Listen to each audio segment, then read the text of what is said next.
বিটিআৰত উন্নয়নৰ নামত ভেকু ভাওনা বিগত ৩ বছৰে সম্পূৰ্ণ নহল বেকিনৈ গৰাখহনীয়াৰ বান্ধ অভিযন্তা ঠিকাদাৰৰ খিয়ালখুচিৰ মতে কাম কৰাৰ অভিযোগ বান্ধৰ নামত চিৰাং জিলা জলসম্পদ বিভাগৰ ধন হৰকোৱাৰ ফন্দি বিটিআৰৰ চিৰাং জিলাৰ জলসম্পদ বিভাগে বছৰ বছৰ ধৰি কাম কৰিও সম্পূৰ্ণ কৰিব পৰা নাই হালবাৰী মহকুমাৰ অন্তৰ্গত মানাহ ৰাষ্ট্ৰীয় উদ্যানৰ নিকটৱৰ্তী বেকিনৈ গৰাখহনীয়াৰ বান্ধ অভিযোগ মতে বিগত ৩ বছৰে সম্পূৰ্ণ নহল ৩,৮০ লাখ টকীয়া বেকিনৈ গৰাখহনীয়াৰ বান্ধ কাম চলি থকাৰ অৱস্থাত নাথাকে বিভাগৰ কোনো বিষয়া কৰ্মচাৰী অভিযোগ মতে চিৰাং জলসম্পদ বিভাগৰ কাৰ্যবাহী অভিযন্তা আৰু ঠিকাদাৰৰ খিয়ালখুচিৰ মতে চলিছে বেকিনৈ গৰাখহনীয়াৰ বান্ধ নিৰ্মাণ ইপিনে বিভাগীয় কৰ্তৃপক্ষৰ অমনোযোগিতা আৰু ঠিকাদাৰৰ অনিহাৰ বাবে ভীষণ সমস্যাৰ সন্মুখীন হৈছে স্থানীয় লোক এই সন্দৰ্ভত চাওক ব্যুৰোৰ চিফ শামছুল হকৰ এক বিশেষ প্ৰতিবেদন নমস্কাৰ আপোনালোকে চাই আছে এনিভাৰ 24 আৰু খালবাৰীৰ পৰা মই শামছুল হক মই যি ঠাইত উপস্থিত আছো মানস ৰাষ্ট্ৰীয় উদ্যানৰ মাজেৰে বৈ অহা বেকিনৈৰ ওচৰত আৰু জলসম্পদ বিভাগৰ কোনো ধৰণৰ উপযুক্ত পৰিকল্পনা আৰু ঠিকাদাৰৰ হেমাহিৰ কাৰণে এতিয়া যে এটা জনবহুল অঞ্চল নোহোৱা হৈ যোৱাৰ পৰিলক্ষিত হৈছে কাৰণ মই যি ঠাইত উপস্থিত আছো এয়া মোৰ সতীৰ্থ কেমেৰা সহযোগীক অনুৰোধ জনাম বেকিনৈৰ আচলতে এয়া গৰাখহনীয়া এটা অঞ্চল আৰু এই বেকিনৈৰ গৰাখহনীয়া অঞ্চলত যি আচলতে জিঅ' বেগৰ কাম চলি আছিল আচলতে বান্ধৰ কাম চলি আছে সেই বান্ধৰ কাম আচলতে কোনো ধৰণৰ পৰিকল্পনা নোহোৱাকৈ এনেধৰণে কাম চলা পৰিলক্ষিত হৈছে আৰু যি বান্ধে এতিয়া এই বেকিনৈৰ দাঁতিকাষৰীয়া অঞ্চলৰ যি জনবহুল স্থান সেই স্থানৰ এতিয়া বাসিন্দাসকলক শংকিত কৰি তুলিছে মোৰ সহযোগীয়ে দেখুৱাইছে ইতিমধ্যে যিটো বান্ধ এই শেষ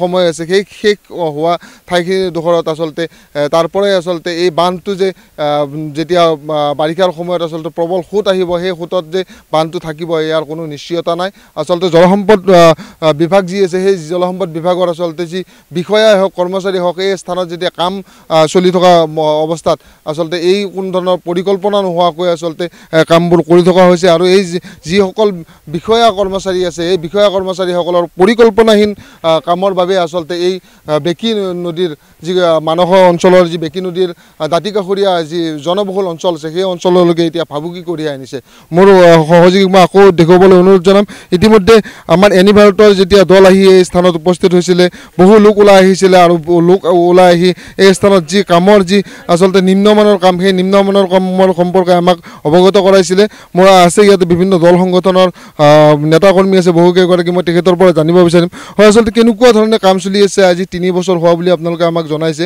3 বছৰতে এই বান্ধটো সম্পূৰ্ণ নহ'ল এতিয়া কথা হ'ল আপোনালোকক ধন্যবাদ জ্ঞাপন কৰিছোঁ যে আপোনালোকে ইমান দূৰৰ পৰা আহি এই যে আমাৰ স্থানীয় ৰাইজৰ যিখিনি সমস্যা আপোনালোকৰ জৰিয়তে অৱগত কৰাব গোটেই অসমবাসীক তো কথা হ'ল যে আমি আজি যিখিনি ঠাইত আছোঁ এইটো হ'ল ৰাঘৱবিল এলেংমাৰী মানে হিমামৰী অঞ্চল ইয়াতে আমাৰ লাষ্ট 2 বছৰ হ'ল এই চিৰাং ৱাটাৰ ৰিচোৰ্চ ডিপাৰ্টমেণ্টৰ জলসম্পদ বিভাগৰ কাম চলি আছে প্ৰত্যেক বছৰে কাম শেষ নহওঁতেই নদীৰ গৰাখহনীয়া ভাঙি যায় তাৰমানে ইয়াতে কি হৈছে একদম প্ৰপাৰ পৰিকল্পনাৰ অভাৱ হৈছে আজি আপোনালোকে নিশ্চয় চাইছে যে ইয়াতে কাম চলি আছে মানুহবিলাক কাম কৰি আছে কাম কৰা মানুহবিলাক কিন্তু ইয়াতে মানে চৰকাৰী বিভাগৰ কোনো মানুহ নাই কোনো গুৰুত্ব নাই ইয়াতে আজিৰ যিজন ইঞ্জিনিয়াৰ দায়িত্বত আছে তেখেতৰ সুবল চৰকাৰ এখেতৰ কোনো মানে এই যিখিনি কাম চলি আছে চৰকাৰী ধনেৰে এই কামৰ প্ৰতি তেখেতৰ কোনো সদ ইচ্ছা নাই যে ভালকৈ হওক কোনো গুৰুত্ব নিদিয়ে ইয়াতে পোৱাই নাযায় কিন্তু যদি তেখেতক ফোনৰ জৰিয়তে তেখেতৰ পৰা কোনো বস্তু জানিব বিচৰা হয় তেখেতৰ কোনো মাত নাথাকে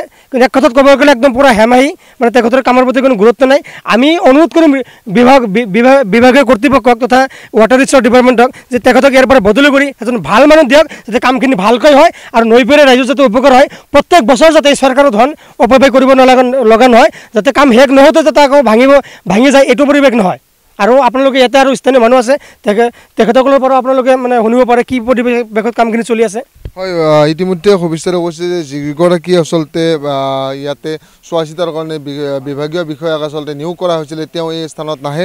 আন এগৰাকী আছে নেতাকৰ্মী, মই তেখেতৰ পৰা জানিব বিচাৰিম। হয় আচলতে এই কামটো কিমান চনত আৰম্ভ হৈছিলে আৰু কিমান টকা অনুমোদন পাইছিলে? নমস্কাৰ জনাইছোঁ এনি ভাৰতৰ আপোনালোকৰ সকলোকে বিষয়ববীয়ালৈ। দুৰ্ভাগ্যজনকভাৱে বিগত প্ৰায় 2 বছৰ ধৰি তেওঁলোকে কাম কৰি আছে যদিও আজিলৈকে কামৰ কোনো সমাধান দিব পৰা নাই। কাৰণ তেওঁলোকে এনেকৈ এটা ছিষ্টেমত কাম কৰে যিটো ছিষ্টেমত তেওঁলোকৰ কোনো না প্লেনিং আছে, না কোনো পৰিকল্পনা আছে, না কামৰ ছাইডত তেওঁলোকৰ কোনো ডিপাৰ্টমেণ্টৰ মহৰী থাকে, কোনো ধৰণৰ ইঞ্জিনিয়াৰ থাকে, একো নাই। তেওঁলোকে 100% কুম্ভ নিদ্ৰাত শুই আছে। অকল কামৰ বাহানাৰে টকাকেইটা লুটি পুটি খোৱাৰ যি ধান্দা, সেই ধান্দাটো পূৰ্ণদমে চলাই আছে তেওঁলোকে। বিশেষকৈ সুবল চৰকাৰ নামৰ যি এজন SDO ইঞ্জিনিয়াৰ, তেখেতৰ পূৰ্ণ হেমাহি। তেওঁক আমি ফোনত যদি কিছুমান বস্তু অৱগত কৰোঁ তেওঁ কোনো ধৰণৰ ৰেছপন্স নকৰে।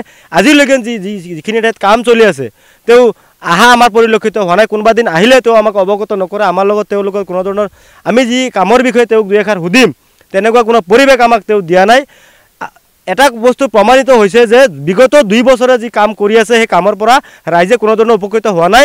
চৰকাৰৰ ধন যে 100% যে তেওঁ অপব্যয় কৰিছে এও এটা জ্বলন্ত উদাহৰণ।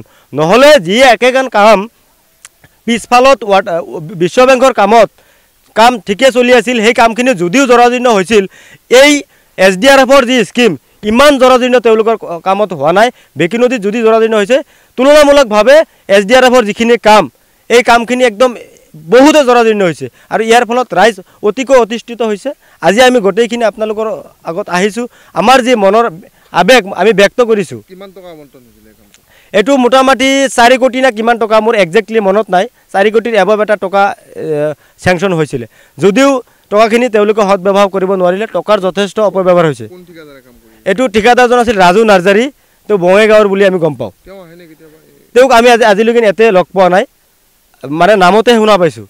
ধন্যবাদ জনাইছোঁ। মই আকৌ আহিম আপোনালোকৰ ওচৰলৈকে। মই মোৰ সহযোগীক দেখুৱাবলৈ অনুৰোধ জনাইছোঁ। এয়া জিঅ' বেগৰ কাম চলি আছে। এয়া জিঅ' বেগৰ আচলতে যিটো লেয়াৰ হ'ব লাগিছিলে সেই লেয়াৰটো আচলতে ইমান সুন্দৰ হোৱা নাই। আৰু এই যি জিঅ' বেগ সংস্থাপন কৰোঁতে আচলতে পানীৰ যিটো লেভেল থাকে, পানীৰ যিটো সময় পৰ্যায় থাকে, সেই সময় পৰ্যায়ৰ আচলতে তললৈকে থাকিব লাগে। কিন্তু এই যি কাম চলিছে এই কামটো আচলতে সাধাৰণভাৱে মাটি আৰু চেইন কেবেলৰ ওপৰতে থৈ দিয়াৰ কাৰণে জিঅ' বেগসমূহ ইয়াতে পানীৰ যেতিয়া বাৰিষা কালত যেতিয়া গভীৰ সোঁত আহিব সেই সোঁতত আচলতে উটি যোৱাৰ সম্ভাৱনা আছে। আৰু সেই সম্ভাৱনাৰ কাৰণে ইয়াৰে স্থানীয় লোকসকলে আচলতে বিভাগীয় কৰ্তৃপক্ষক বাৰম্বাৰ দাবী জনাইছিলে। আৰু জনোৱাৰ পিছতো আচলতে যিজন চৰকাৰ উপাধিৰ আচলতে ইঞ্জিনিয়াৰ হয়, অভিযন্তা হয়, তেখেতৰ এই স্থানীয় লোকসকলক আচলতে গুৰুত্ব নিদিয়াত পৰিলক্ষিত হৈছে। আকৌ মই তেখেতসকলৰ ওচৰলৈকে যাব বিচাৰিছোঁ।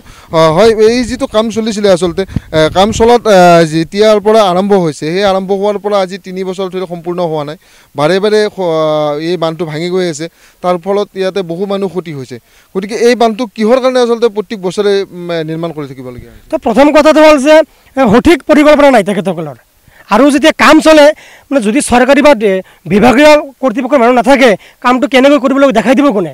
এই যে আজি আপোনালোকে নিশ্চয় চাইছে যে কাম চলি আছে, বস্তাবিলাক কেনেকৈ পৰি আছে বা কেনেকৈ দিব লাগে তাৰ কোনো পৰিকল্পনা নাই, মানে সঠিক হিচাপে কৰা নাই। তো এইটোৱে মূল সমস্যা হ'ব। আজি ইঞ্জিনিয়াৰ নাই, মানে চৰকাৰী কৰ্তৃপক্ষৰ মহৰী নাই, কোনে কাম দেখাব? নাই, মানুহ নাই। ইয়াৰ চিৰাং ৱাটাৰ ৰিচোৰ্চ ডিপাৰ্টমেণ্টৰ যিজন সন্মানী SDO, তেখেতৰ কোনো গুৰুত্ব নাই। আৰু যিজন ইঞ্জিনিয়াৰ চাব কামৰ দায়িত্বত আছে তেখেতৰ কোনো গুৰুত্ব নাই, গুৰুত্বই নাই। তেখেতসকলে কোম্পানীত ধুই আছে, কিন্তু স্থানীয় ৰাইজৰ তেখেতসকলৰ পৰা কোনো বস্তু জানিব বিচাৰে, কোনো উত্তৰ নাই, হাৰা উত্তৰ নাই। আচলতে জলসম্পদ বিভাগৰ যি এই কোটিটকীয়া আচলতে কেলেংকাৰী বুলিয়ে ক'ব লাগিব। কোটিটকীয়া কামত যেতিয়া বিভাগৰ কোনো ধৰণৰ বিষয় উপস্থিত নাথাকে, বিভাগৰ যেতিয়া অভিযন্তাসমূহ সেই স্থানত নাহে, তেতিয়া আচলতে ইয়াক লুণ্ঠন কৰাৰ, যি চৰকাৰী ধন অপচয় কৰাৰ, লুণ্ঠন কৰাৰ আচলতে ঠিকাদাৰ গোষ্ঠীয়ে চেষ্টা কৰে। আৰু এই বেকীৰ যি খহনীয়াৰ বান্ধ নিৰ্মাণ কাৰ্যত, এই নিৰ্মাণ কাৰ্যটো ইতিমধ্যে তেনেই এক ঘটনা পৰিলক্ষিত হৈছে। এই যি বান্ধ আজি 3 বছৰ ধৰি সম্পূৰ্ণ নহ'ল, তাৰ কাৰণে ইয়াৰ স্থানীয় ৰাইজে আচলতে খুব দিছে বিভাগৰ ওপৰত, ঠিকাদাৰৰ ওপৰত। খুব সম্ভৱ যিমান সোনকালে হয় এই বান্ধৰ কাম সোনকালে সমাপ্ত কৰা, আৰু এই নৈপৰীয়া অঞ্চলসমূহৰ যি অঞ্চল আছে সেই অঞ্চলসমূহ যাতে গৰাখহনীয়াৰ পৰা ৰক্ষা পায়, তাৰ কাৰণে ইতিমধ্যে ঠিকাদাৰ তথা বিভাগৰ যিসকল বিষয়া আছে, বিভাগৰ যিসকল কৰ্তৃপক্ষ আছে, সেই কৰ্তৃপক্ষসকলক ইয়াৰ স্থানীয় ৰাইজে আচলতে অনুৰোধ জনাইছে